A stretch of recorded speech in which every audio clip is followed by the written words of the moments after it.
Muito bem-vindo ao Gregário Cycling, eu sou o Leandro Bittar e essa semana começou a Volta da Espanha, La Vuelta, a terceira das 3 grandes voltas da temporada, o Giro em maio, o Tour em julho e em agosto começa a Volta da Espanha. Aqui na Gregário Cycling a gente apresenta para você as principais informações dessa prova.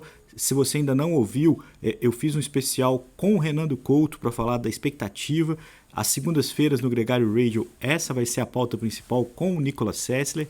Mas hoje a gente reproduz um programa que a gente produziu o ano passado, um programa que contou com convidados especiais, com o Alan Almeida, com o médico da equipe Ineos, o Rafael Vaz, que estreava numa grande volta com a equipe.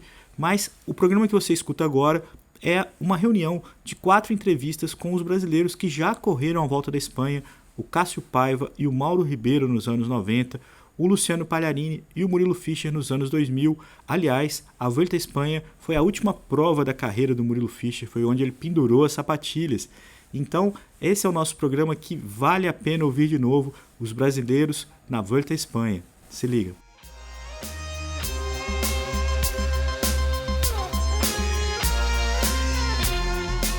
Nessa altura do campeonato, a maioria de vocês já sabe que um dos embriões do Gregário Cycling foi outro podcast, o Classicômano. E nesse trabalho, antes da Volta de 2019, eu, Leandro Bittar, conversei com os 4 brasileiros que correram a Volta. Esse conteúdo ainda está lá no Gregário Radio e pode ser ouvido na hora que você quiser. Mas parte dele, muito especial, rendeu o programa que você escuta agora. Participações relevantes de Cássio Paiva, Mauro Ribeiro, Luciano Pagliarini e Murilo Fischer. Foi em 1990 que um brasileiro correu a Volta pela primeira vez, Cássio Paiva. Ele já tinha vencido uma das suas 3 voltas em Santa Catarina, era um ciclista já famoso aqui no Brasil e embarcou para Portugal naquele ano para iniciar na Cicasal uma carreira de 10 anos de sucesso em Portugal.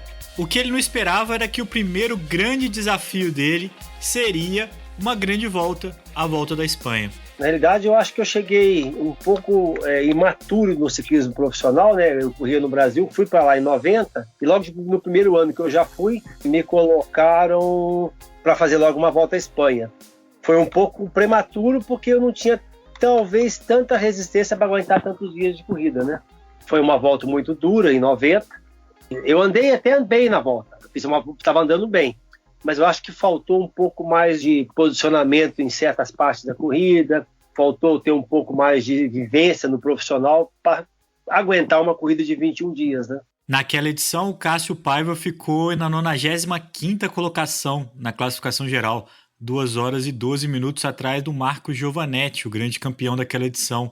Agora, o brasileiro fez bonito e por muito pouco não saiu com uma vitória de etapa na sua primeira grande volta. Acho que foi a 17ª etapa, Pamplona-Jaca. Eu entrei numa fuga e fiz segundo numa etapa. Eu perdi a prova praticamente ali em cima da linha de chegada para o Frederico Echado, né? O ciclismo português tem um ápice, né? Porque você tinha um atleta de uma equipe portuguesa fazendo segundo na etapa da volta, saindo no pódio. Então, foi bastante positiva essa etapa nossa aí. Apesar que o que mais estava era o frio na época, viu? E aqui cabe uma observação importante na história da Volta.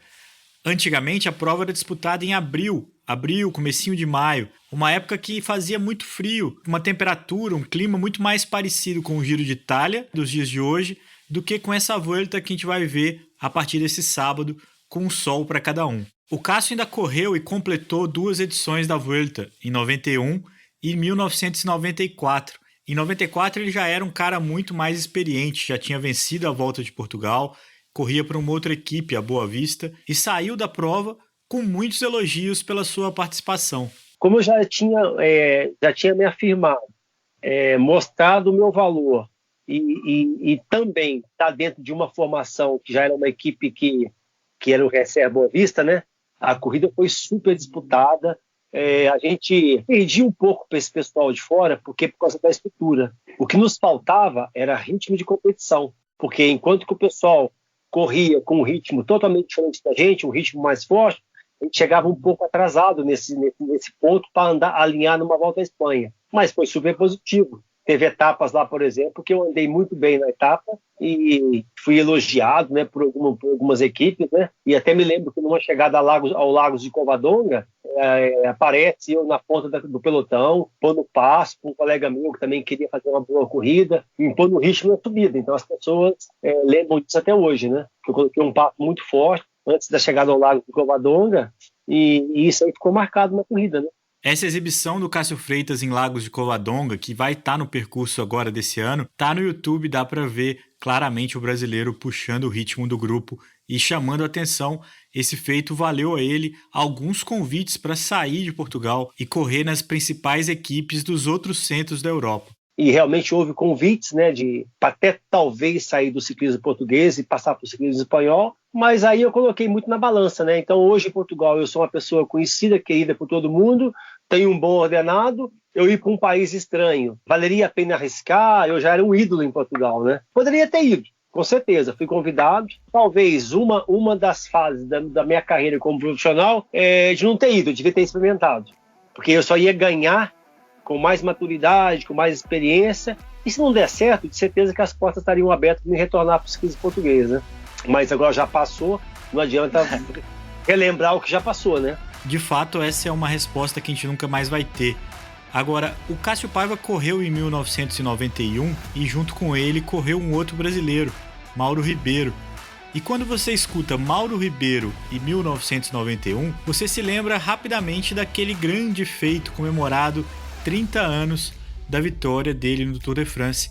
Mas até chegar lá, até chegar em julho na França, o Mauro percorreu um longo caminho que passou também pela Espanha. Até para você ter noção, eu fiz então Milão-San Remo, Tour de Flandres, Gand-Wevelgem, Paris-Roubaix, Flèche-Wallonne, Liège-Bastogne-Liège e Amstel Gold Race. A gente pegou o voo de Amsterdã para a Espanha para ir para o evento. Então, para você ter uma ideia, e todas elas eu terminei dentro dos pontos. Deu para ter noção que um brasileiro correu 4 monumentos e 2 clássicas antes de correr a primeira Volta à Espanha e mais tarde conquistar uma etapa no Tour de France? Esse é um feito dos mais raros e dos mais impressionantes que eu já tive notícia e eu compartilho isso com vocês agora. Porém, não era a missão do Mauro correr a Volta à Espanha. Isso foi um pouco um acaso e acabou gerando um transtorno que fez ele voltar mais cedo para casa. Na realidade, foi que eu não estava previsto, então foi tudo uma surpresa, justamente porque eu estava... a ideia era que eu fizesse as clássicas, depois eu me preparasse para o Dauphiné Libéré e, claro, estar cotado para o Tour de France. E naquele momento veio o comunicado entre Liège e o Amstel Gold Race que existia uma possibilidade que eu deveria ir para a volta da Espanha. Então, para mim, eu falei, uau, bacana, né? Mas não coloquei em questão todo esse histórico, esse peso que estava me envolvendo de ter corrido desde janeiro, preparando muito essas clássicas. Muita quilometragem, o peso estava abaixo do que mais ou menos na época se usava para fazer um evento desse, mas aí fui convencido pela direção que seria uma boa experiência e digo assim, se não tivesse acontecido essa situação de intemperia, que realmente a gente ficou quase 4 horas e meia pedalando sobre a neve, assim, que ia caindo, ia se acumulando, o pessoal estava todo descontente, eu poderia ter terminado a volta da Espanha de uma forma muito bacana e continuaria a projeção para a volta da França. O Mauro está falando da fatídica etapa 17 da Volta à Espanha de 1991, sob forte chuva e neve. O pelotão sofreu, com o Mauro não foi diferente, ele sentiu o baque e abandonou a competição, faltando 4 etapas até Madrid. Com isso, ele colocou também em xeque a sua participação no Tour de France, e por muito pouco, a chance daquela vitória que tanto marcou o ciclismo brasileiro não foi sucumbida por uma sinusite. Eu voltei 2 dias depois, na sexta-feira, eu lembro que a gente nem ficou para o final, porque eu estava muito mal. Voltei, o massagista levou eu e mais 2 corredores da equipe para o aeroporto, e a gente descendo em Lyon foi diretamente na clínica onde o médico que cuidava da equipe trabalhava para fazer todas as avaliações para começar já um processo de terapia para poder ajudar a recuperação. E foi constatado que eu estava com uma sinusite e, claro, a febre por causa do vírus e mais a sinusite, enfim. Aí o que aconteceu, eles me colocaram um pouco de lado no sentido de poder recuperar. Fui questionado daí para ver se eu ia fazer a volta da França ou não, e eles, para me colocar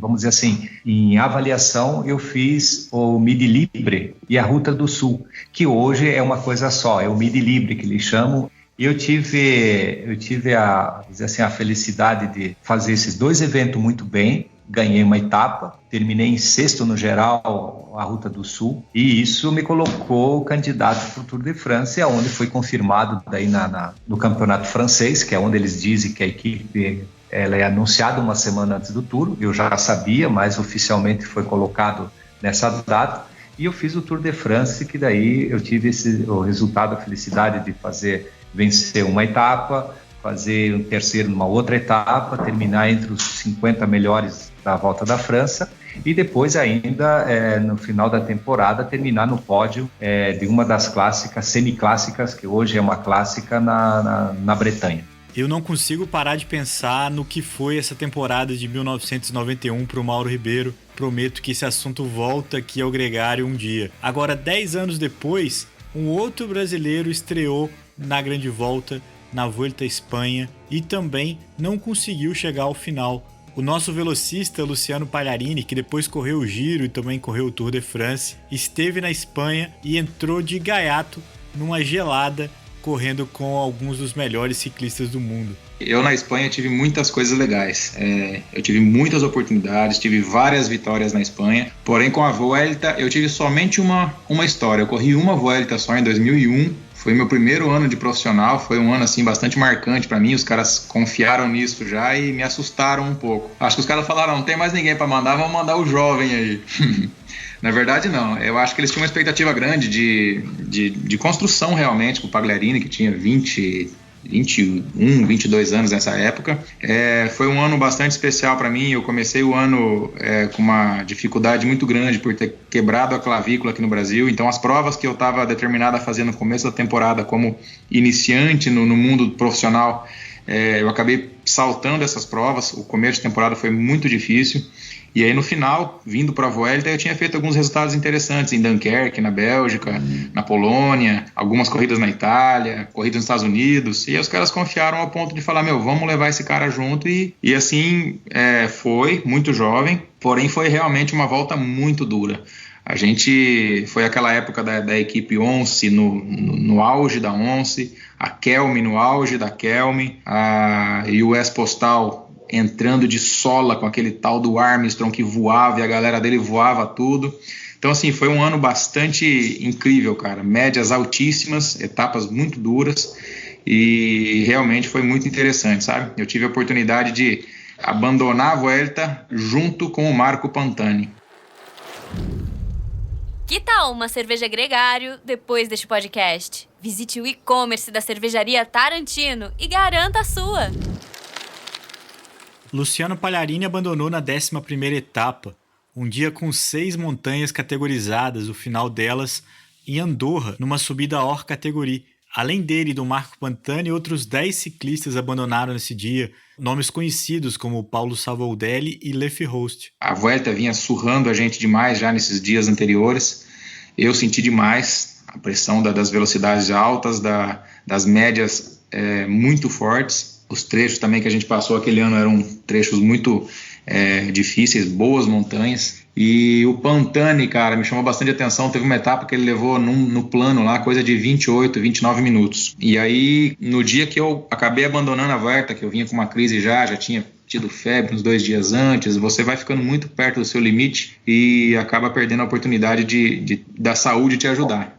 Cara, o dia que eu abandonei a Vuelta, que eu coloquei o pé no chão, no rádio falou o meu nome e falou o nome do Marco Pantani, se retira de la carretera também. Então, assim, Foi um fato que a gente abandonou a Vuelta junto, 16ª, 17ª etapa, não me lembro muito bem, porque faz bastante tempo já, e isso marcou um pouquinho. Mas é uma baita de uma volta. Quando Palha fala sobre a surpresa dele com a velocidade das etapas, entenda isso literalmente. A etapa de uma grande volta mais rápida da história, ele estava no pelotão. Foram 180 km a 55,176 km por hora de média. E o vencedor foi o treinador do Nicolas Sessler, o Igor Gonzalez de Galdeano. Eu me lembro que a gente chegou na largada, tinha assim uma galera já com um pouco de pavor, assim. Eu lembro que o Mariano Piccoli me cutucou e falou: Palha, dá uma olhada no volantão dos caras ali. Os caras da Kelme, tudo com 54, 55, 11 lá atrás. Os caras da US Postal, todos eles preparados também. Olhando pro pessoal da Once, todo mundo de 55, 54. E a gente com as marchinhas ali, 53, 11. Leandro, eu andei a prova inteira bandeirando, cara. Pra sobrar da roda dos caras, da gente não conseguir comer. A mão lá embaixo do guidão o tempo todo, o corpo da forma mais aerodinâmica possível, e ainda assim eu não conseguia sair da onde eu tava, sabe? Tentando manter as rodas. Esse dia o Marco Pantani chegou a 30 minutos, cara.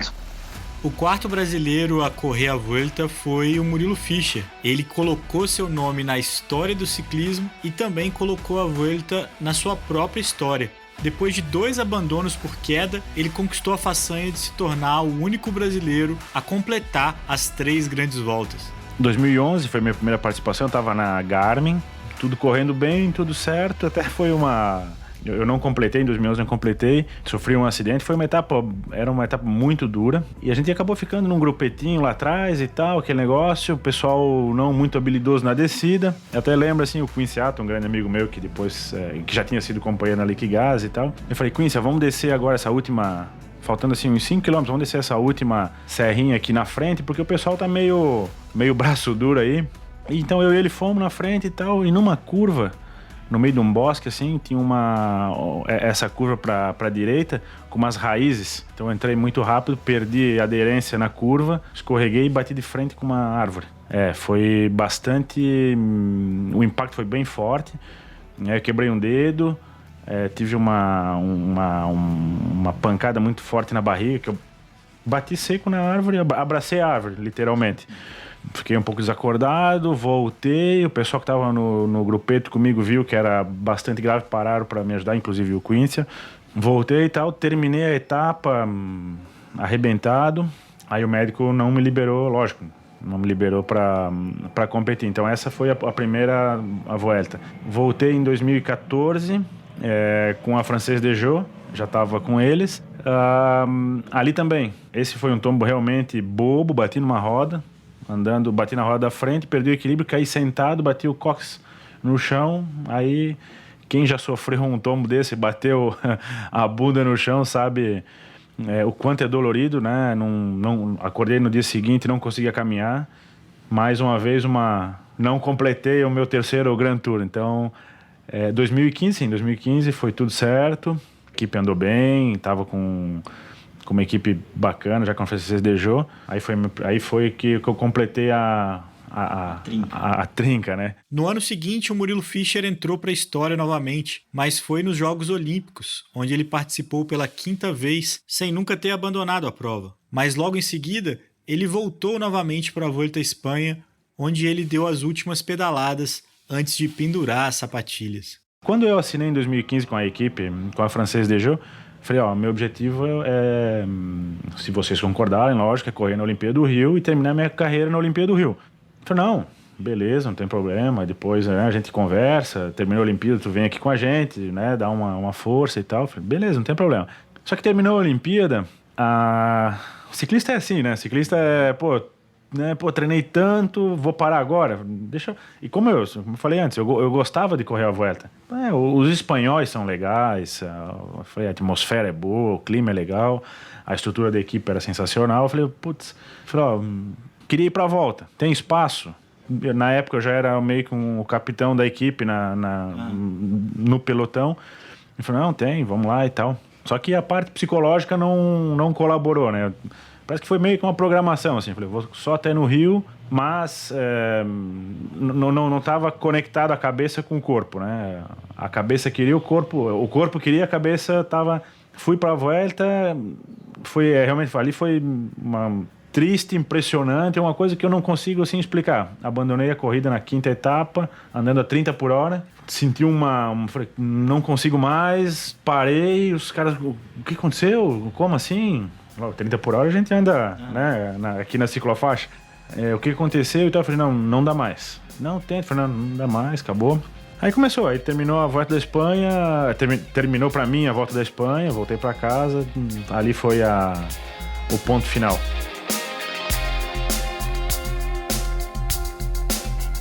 Desde 2016, nenhum brasileiro corre a Volta à Espanha, mas na prova que começa nesse sábado, o Brasil terá um representante muito especial, o médico Rafael Santos. Ele faz parte da equipe médica da Ineos Grenadiers, a equipe de maior orçamento do pelotão. A função dele vai ser assessorar Egan Bernal, Richard Carapaz e Tom Pidcock, facilitando a recuperação dos ciclistas e deixando eles sempre prontos para o dia seguinte. Ele conversou com a gente com exclusividade sobre a sua participação na equipe e também como ele foi parar lá, já que ele mora no Catar. Vale a pena ouvir também as 2 entrevistas do episódio La Vuelta. A gente conversou com Alan Almeida e com Rafael Santos, o médico da Ineos Grenadiers.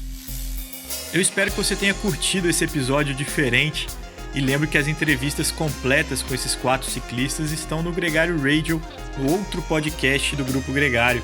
Se você ainda não ouviu, vale a pena ouvir. O Gregário Cycling é um podcast semanal, mas a gente tem um conteúdo diário nas nossas mídias sociais. Sigam o Gregário Cycling no Instagram, no Twitter, no Facebook e fique ligado em tudo que acontece no mundo das rodas.